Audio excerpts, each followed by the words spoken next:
On this week's show, the 6 steps to buy, refurbish, refinance. In the news, how 2/3 of the properties in the UK will become unsellable by 2028. And we're going to be answering all your property-related questions.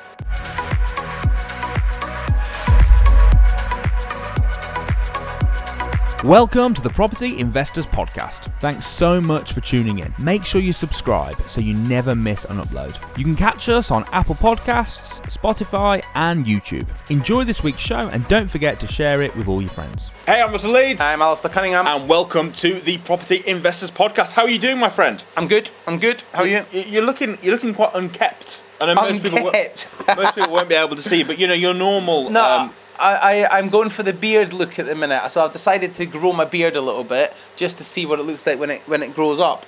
So yes, I'm a little bit unkept, but my beard's a little bit longer than yours actually. It's quite a lot longer than mine. Mine looks more kept. Yeah, well, it's kept. It just needs. I'm growing it out to see what it looks like. So. And anyway, the girls love it, man. Like the amount of comments I'm getting from the girls saying, "Oh, Alistair, you're looking so handsome." Silver fox keeps getting thrown about. The word silver fox. Really? Yeah. You know, you're reaching a certain age. Yeah, I know. When you start getting silver fox. That's the problem. I do know that. So you're 40 what now? No. I'm 38. I'm 38. I'm 38. I was the other day. I was just looking in the mirror at my eyebrows, and I got a massive grey hair coming out the top of my nose. And it's like, what the hell, man? It's quite close to meeting, isn't it? In the middle. No, it's quite close to being a unibrow. No, I've got 2, and I pluck them. I'm not ashamed to say. Is that why you pluck the middle? I pluck the middle bits. Yeah. Otherwise, because I can see the hairs. Yeah. I imagine. Is it because aren't you going to shave your head very soon? Well, if you listen to last week's show, you'll know that I'm looking to get a hair I'm inquiring about getting a hair transplant, and I actually went for my consultation last week. So it is quite expensive, which I knew it would be, but I'm debating about whether or not just to get rid of all this and keep the beard. So I might. That's the real reason you're growing the beard. You're growing the beard, so when you shave your head, you've still got the same amount of hair on your head. Is that yeah. So I just spin it around so that the hair's at the bottom instead of the top. So that makes sense. We'll see what happens. I don't know. I might just go really short, just see what happens. Your hair's not too bad. No, it's not. Ironically, so I just smacked you in the arm there. Ironically, the consultation I went to, do you know what he recommended? What? Hair in a can. He did. He did. Did he really? He went on. He goes, "Do you not use they call it something?" And I went, "What is that?" And he goes, "Oh, it's the hair fibres that you spray in your head." And I went, "No, that come on, that's a gimmick." He went, "No, it's really good." He goes, "It's really good." And he said, because he put a camera on my scalp and he said, "Look, you've got a lot of hair follicles which are underneath your skin. They need a bit of a kick up the ass, a bit of a wake up call." And he goes, "There's a pill you can take which that gives it a bit of a wake up call." I've heard about that. I've heard about that. Yeah, there's a pill you can take that wakes it up and gets it to grow and get bigger. Get sprung. But anyway, and you can take that and it wakes your hair follicles up. So he said take them, and then that will give you a bit more, like whatever up there, and then bit also more bit more growth, and also the spray. And I went, that's not real. I says, my business partner keeps going on about this spray in a can, this hair in a can, and he went, no, it's really good. So why don't you try it? No, because it would save you having the whole chair. I mean, to be honest, I wouldn't want to have a hair. I'd be a bit scared of having a hair transplant. It does look a bit. It looks a bit grim, doesn't it? It does. Well, how they do it is... The spray sounds very much more attractive. I'm used to spraying stuff on. Do you know what I mean? That's more normal.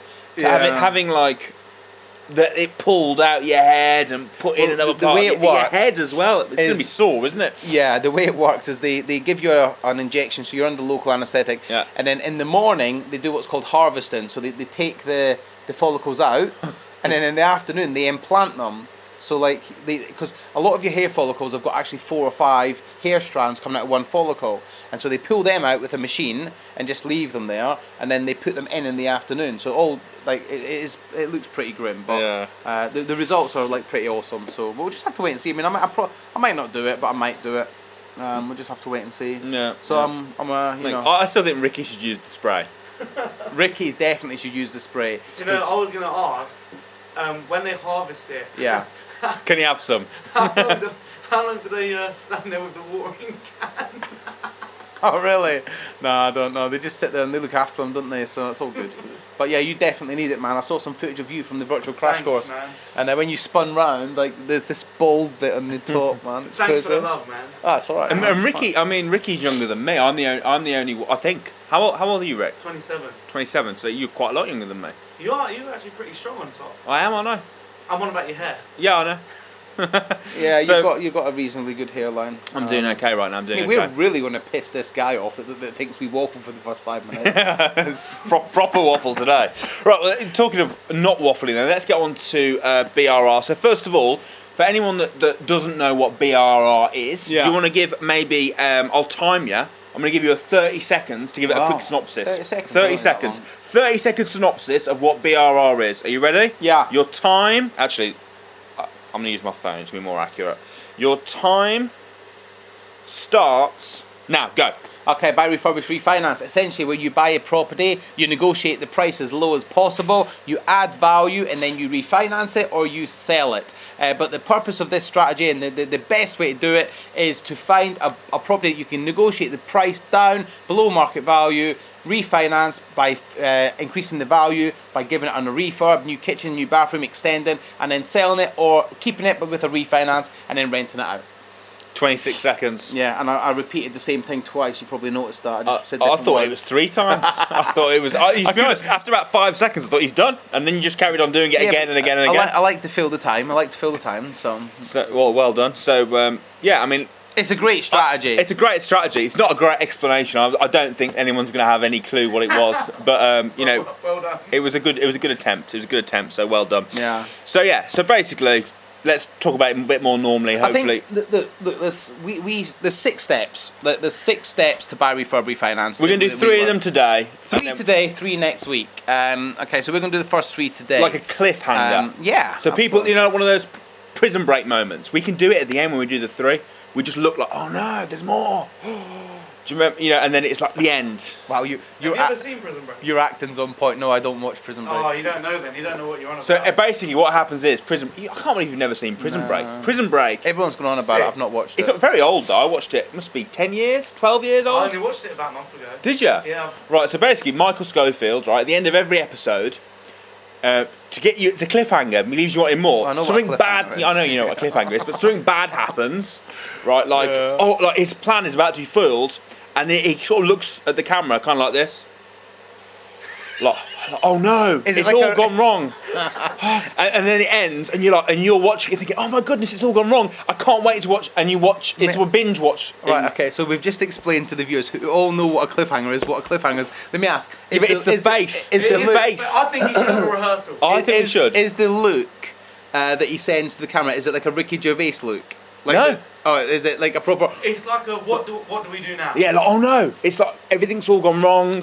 Like, what are we going to do? And he just looks at the camera like, And then he goes. Is it utter... I can't remember no, mate, it's brilliant. I'll watch it tonight. Rehearsal. We'll watch it tonight. We need to All right. crack on. Right, All okay. well, but you got to do it though. 3 things. Right, No, there's 3 6 things. There's 6 There's things. 6, but we're going to show you 3. You better do the face at Right, the end of the He third. should do a rehearsal. I think we should do a rehearsal. Come on, let's rehearse. how can Show I me the rehearse? face. Show me the face. That was terrible. How can I rehearse? I hope you're better I hope the pressure with the real Right, thing fine. gets. Number 1, listen, buy, refurb, refinance, for those that don't know, is essentially where you're buying a property, you're adding value by increasing the... Should we give a case study? Goodness No, sake. because it's better when there's a story. It's better when there's a story. So, Yeah. case study of... I've got a house, you know, I'm doing a buy, refurb, refinance at the minute, and I've not talked about it at all. Like, you might never have heard about this one, but... don't do that one then, do a different one. I will, I'll do another one that I'm working on. Okay, so I've got another one at the minute. Right, buy, refurb, refinance. The properties, I'm in the middle of, I've not got it yet, but I will be getting it. It's on the market for 110, and I'm probably going to be getting it for around 95. And it's going to be getting split up into 3 holiday let apartments, and then I'll be flipping it.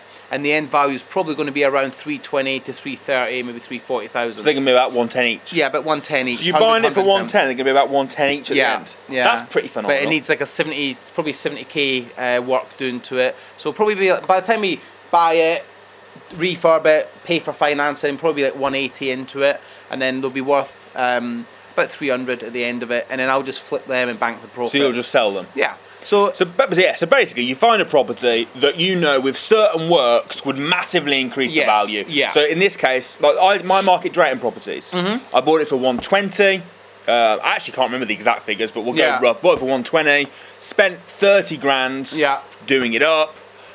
Which is now 150 all in. Yeah. But then it was I again turned 3 apartments, very similar to what you're doing, and they were worth 80 each, so then worth 240. Yeah. So I've made a big profit. That's basically what BRR is. And then you either sell it and make all the profit, or you refinance it, get a mortgage on it. Yeah. In which case you leave 25% in, but in many cases you can pull all your money out, or if not most of your money. Yeah. So and that's the program in a nutshell.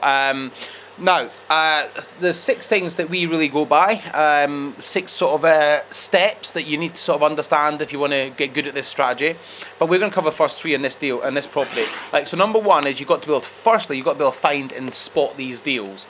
You've got to be able to identify them and identify where they are and find the potential needle in the haystack because they're not everywhere. So what typically are we looking for when we're looking for buy, refurb, refinance? You're typically looking for something that has got it's a problem house, isn't it? Yeah. So like often when you were talking about this last week, we were talking about the buy low, rent high. Yeah. And in that case, you're normally looking for something that doesn't need any work done on it. Yeah, yeah. 100%. Whereas this is the opposite. You're looking for the trashiest, horriblest, worst, most disgusting looking, awful properties you could possibly imagine, I would say. In a nutshell, you're right. The more problems, the more profit generally. Generally, particularly nice if it's like a cash only. Yeah. Can't get a mortgage. Unmortgageable. Because suddenly you find a property that can't get a mortgage. You don't need a mortgage anyway for this because you're probably going to do bridging finance, for example, right? Yeah. So if you can find something that doesn't need that can't get a mortgage, that's going to put off 95%, 99%, whatever. Massive amount of the population. So you're going to get a good deal. Yeah. Because suddenly the market has just shrunk massively. Entirely. Also, there's a reason why it can't get a mortgage, and that reason needs fixing. Mm-hmm. So you can add value by fixing the problem, right? So that's a great example of something I'd be looking for. The property I'm looking at the minute is essentially the structure of the actual shell of the building is there. Inside, there's no floors, there's no wall coverings or anything like that. There's no kitchen, there's no partitions up. So it's essentially a big 4 walls and a roof. Which, by the way, people get put off by that. I don't. I love that because it means you haven't got to first. There's no walls. No, there's the main structure walls, but there's no like internal walls. That's great. Apart from like the old bathroom, whatever. But there's a lot of it's been taken down and removed and gotten rid of. So you can remodel it how you want. You can remodel it how you want. You haven't firstly got to fix all the problems. You can just go in and start again. You go back to brick, start again. Put the partitions where you want them. Put the rooms where you want them. Put the bathrooms where you want them. Run all the pipe work. Run all the electrical cabling. And it's all. You don't have to first get rid of stuff to make good. So that's why it's such a good deal. But don't you think as well, properties have changed? I was talking to a property investor about this the other day. What people want from a property now is so different to what they wanted, say, 20 years ago. Yeah.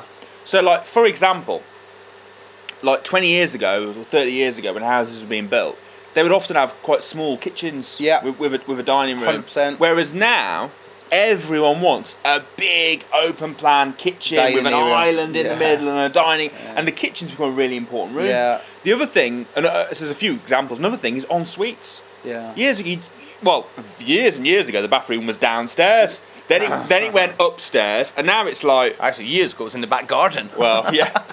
and now it's like, we want an ensuite in every room. Yeah. It's not just... 20 years ago, if you had an ensuite, every room had an ensuite, you were like, wow, they must be very wealthy. Well, it would be weird. Nowadays, it's normality. Now it's so normal. Like my house, every room's an ensuite. Yeah. The house I lived in before this, every room was an ensuite, and there wasn't a family bathroom upstairs. Yeah. There was a downstairs, no bath. I thought that was a bit weird. Yeah. Obviously, it's a new build, but people don't care about that anymore. So if you're restructuring it, I'll tell you another one.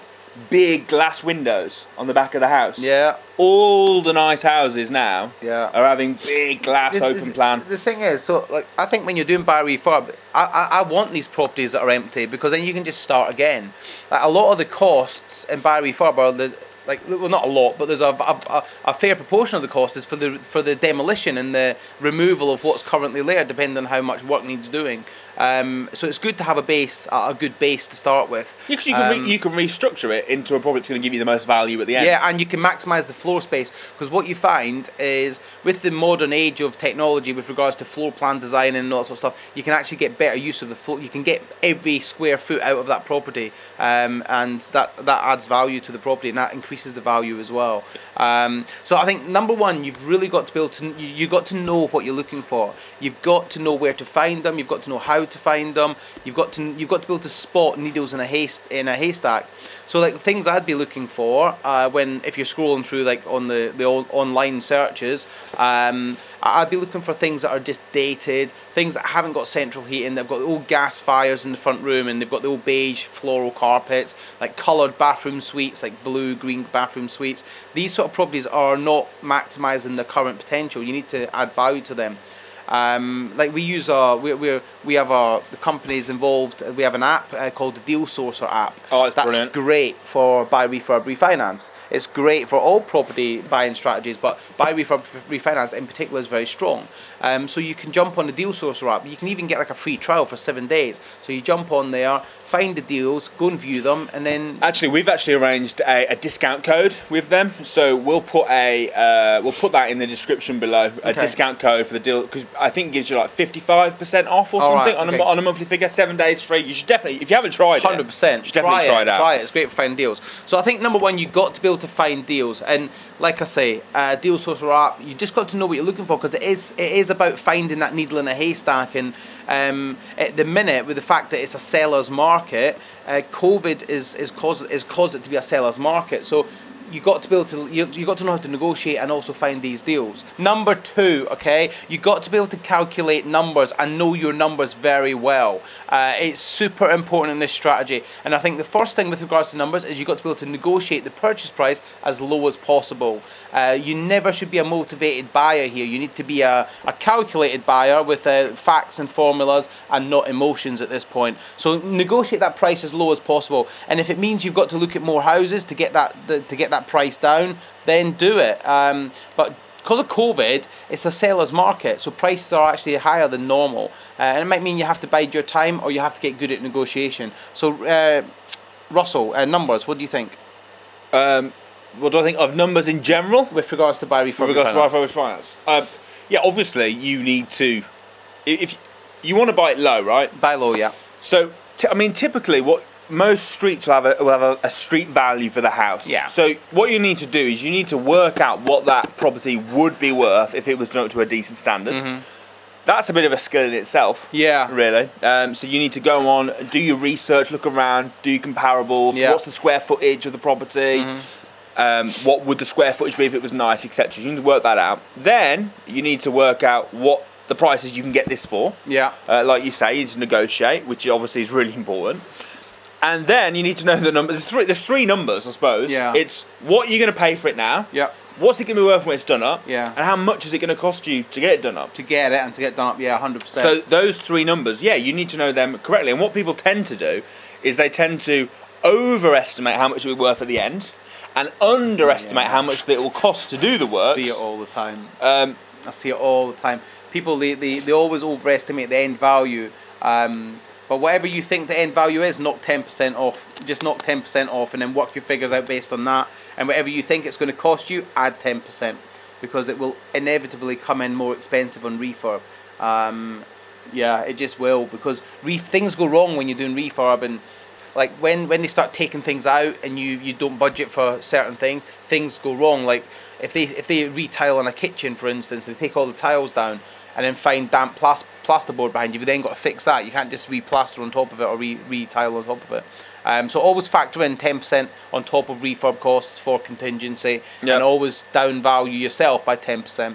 I would say, but you got to know numbers, and if you're no good at calculating refurb costs, find somebody who is. Ask a builder to come along with you and give you an estimation of what it's going to cost to refurb.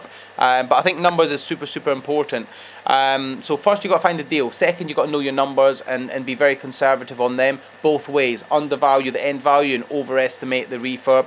And thirdly, most important, if you don't do this, like you're just going to be a headless chicken, run around all stressed. Looks so much like poverty. Poverty, no. It does though, doesn't like it? the most important, I think. Worst writing I've ever seen. If you want to make this as sort of hands-free as possible, I think you must have a good power team in place. So you got to understand who your power team is, and that's things like builders, that's things like solicitors, your network, architects, things like that, because you don't have to be the expert in everything, but you need to know who to speak to. So when it comes to buy, refurb and refinance in particular, or just buy, refurb, whether it be a flip or refinance, it doesn't matter. You need to know how to maximize that floor space to get as much value out of it as possible. Now let me give you a for instance. So with Bedford, we ain't got time. Do you know what happens, Russell? Right? It'll go. When he says for instance, that means get comfortable because he's going to tell you a long story. All right. Let's say you for instance. For instance, is that even a saying? Let me give you a for instance, isn't it? Let me give you an example. Well, I'm giving you a for instance, right? Okay. So for instance, with Bedford, right? It had so many structural issues with it. I'm not the expert with that, so I needed to tap into my power team to find my architects and my structural engineers. And I'm like, guys, hey, this is the property. Are you using DT for that? Yeah.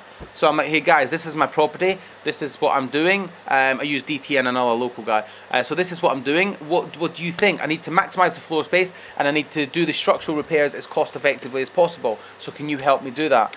Now, if I didn't have that power team in place, I would be, and it's not somebody that I know, like, and trust. I'd be ringing up and relying on somebody local who, perhaps, if you're like a London investor ringing somebody up in Manchester, you don't know you're getting the best possible response from them and the best possible price. But having a good power team means you can just pick the phone up and say, hey, I need you to have a look at this, and they'll do it for you. They'll do it quickly, and they know what you like, and you know how to work togetger.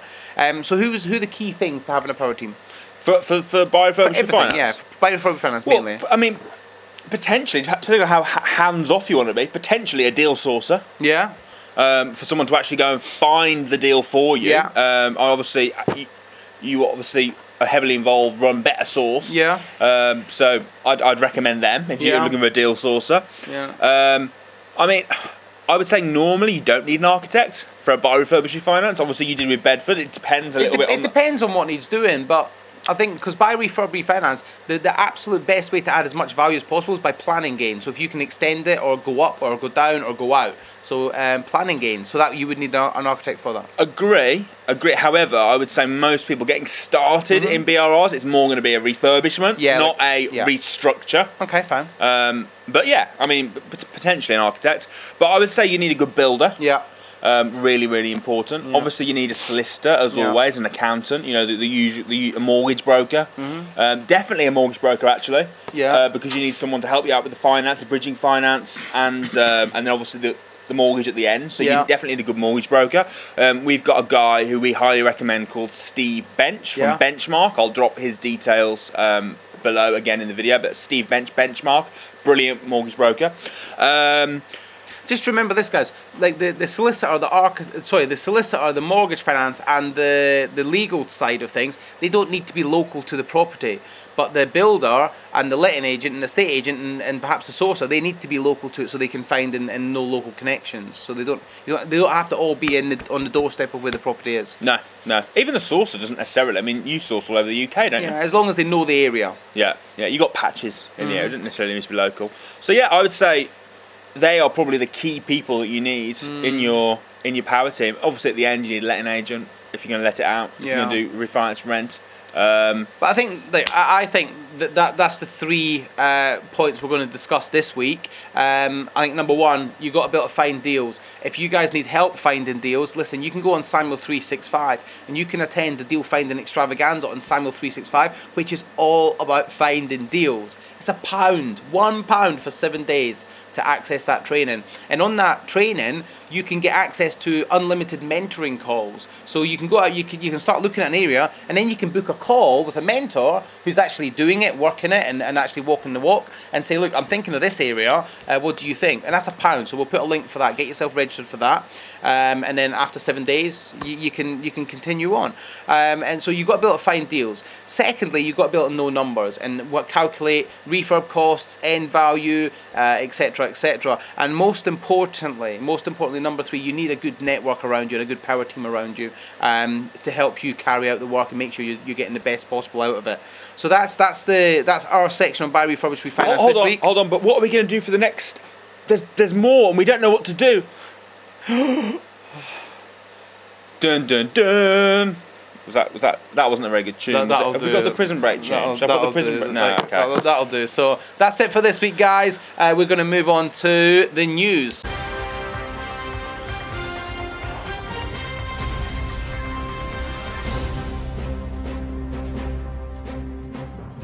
So this week in the news, we are going to be discussing why 2/3 of properties in the UK are going to become unsellable by 2028. All right, I don't believe that. I just don't believe it. Read me news. It's in the news today. Go on. This sounds like absolute bollocks. No, it's in This Is Money. This is money. Property market faces energy efficiency ticking time bomb. Dun dun dun. Okay. So it's one of those clever. Yeah. It's a clever dick title. It's a clickbait news. Yeah. So 2/3 of UK homes will be unsellable by 2028 unless they insulate. Okay, so the Climate Change Committee has proposed that all homes for sale should attain the EPC rating of C from 2028. Now, actually, most properties in the UK are D or below, so 2/3 of them certainly are. So owners of energy inefficient homes may find themselves the proprietors of unsellable and unlettable properties just over 7 years from now. Climate Change has said that from 2028, all properties should be C rated or above or higher.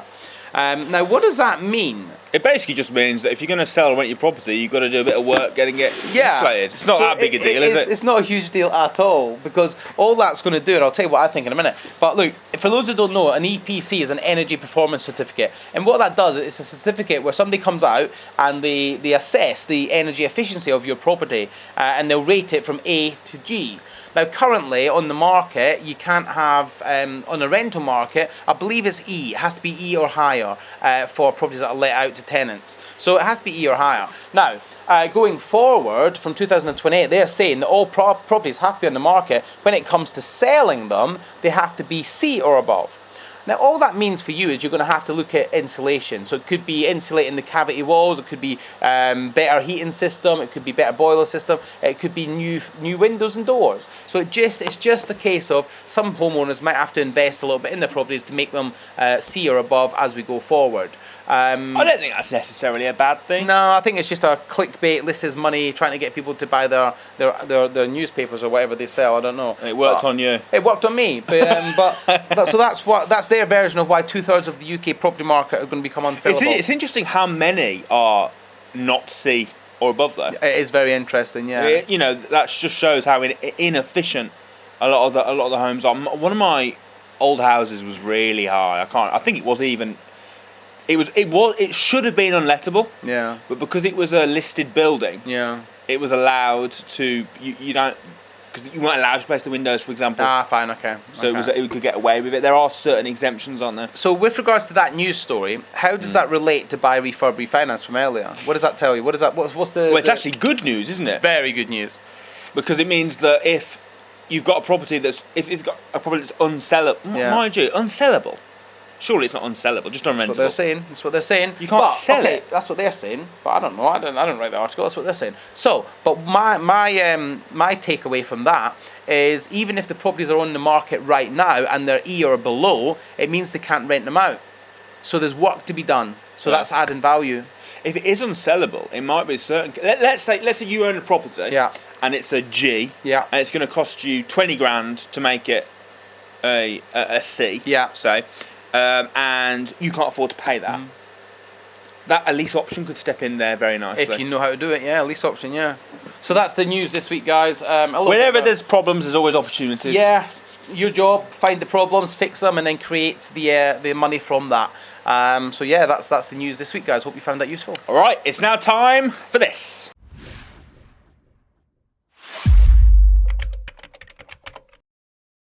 Okay, right, it's now time for the show where we go up against each other head-to-head, Russell versus Alistair, in a property knowledge quiz. So far, the scores are... 1-0. Well, get lost, it was 2-0. 1-0. Just because you lost the footage, I still beat you. 1-0, mate. You guys have seen it, it's 1-0. Ricky, what's the score? It's actually 2-0. Yeah. I know it is, but they didn't see this because one of the heads... Yeah, but you just admitted it now, so we all know. 2-0. All right, 2-0, let's go. One of them kids in school, like on sports day, if he loses... All right, Mr. Cameraman, come on, get on with it. Oh, wow. So, Rick, you might, because the mic's over here, you might have to really shout for these questions so they can hear. red corner, we have Mr. Russell Leeds. In the blue corner, we have Alistair. Did you like that intro? I liked it. Yeah, come on then, get on with it. Right, first question is for Alistair.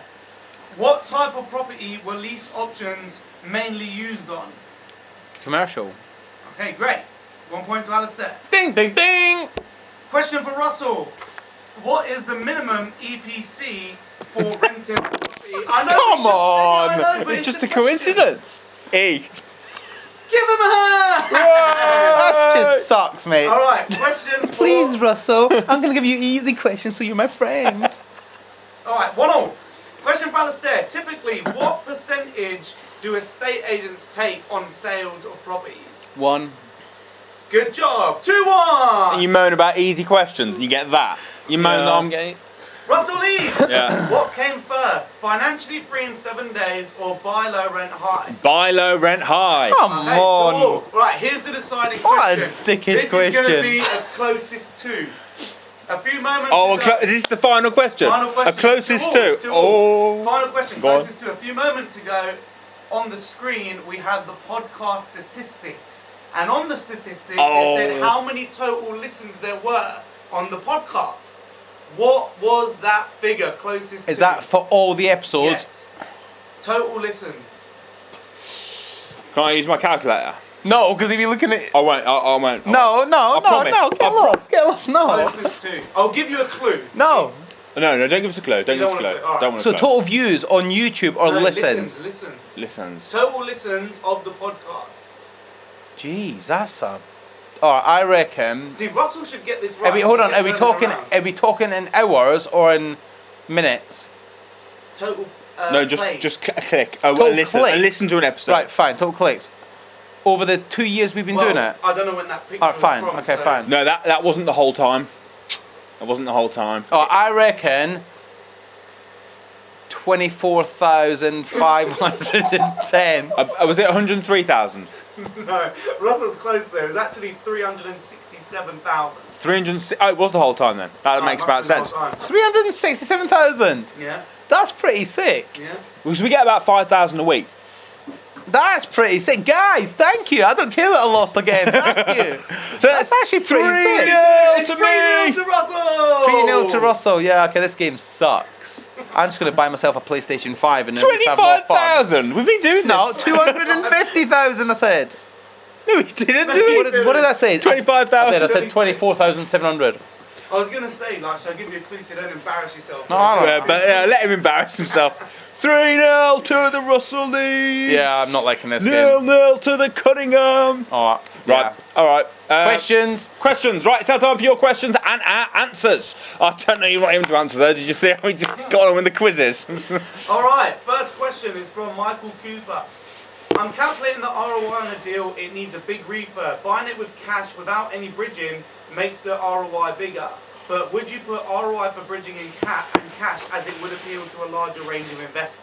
Wait, say that So is question he doing again. it? So Michael is calculating the ROI on a deal. It Yeah. needs a big refurb.